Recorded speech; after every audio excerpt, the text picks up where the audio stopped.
What was surprising about Richard Lewis, also known as Dic Penderyn, was that he was literate in those times in 1830, and he was articulate as well as that. And he used to go to church, and he was used to oration. And during the uprising, he was one of the speakers on behalf of the people. So he wasn't a rabble-rouser, but he was really articulating why they were protesting and why the uprising was taking place and the fight for workers' rights.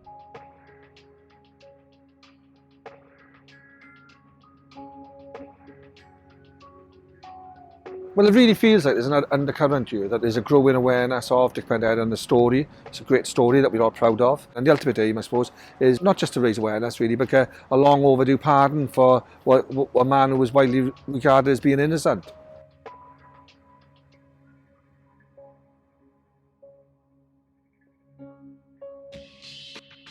Merthyr Uprising, it was a mob of predominantly iron, coal, copper, tin miners. Thousands in their thousands descended on the Castle Inn in Merthyr on 3rd of June 1831. Dic Penderyn, a 23-year-old collier, real name Richard Lewis, was part of that mob.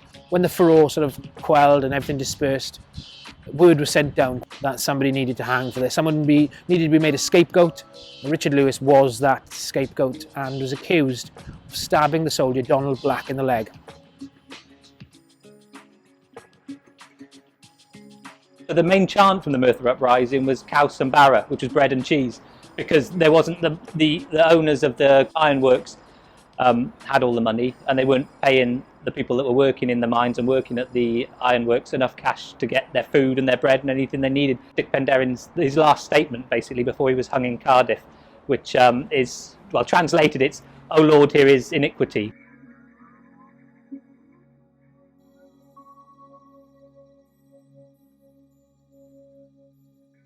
We got 600 signatures for that petition for Dic Penderyn to have a posthumous pardon.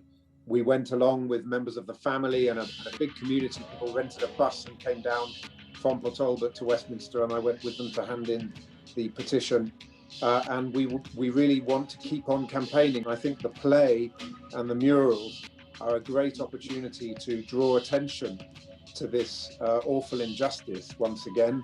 And I hope perhaps it might help us to relaunch the campaign and maybe, who knows, even get to 10,000 signatures, which would trigger a debate in Parliament, and we would be able then to keep the pressure on ministers to give Dic Penderyn the posthumous pardon that he deserves.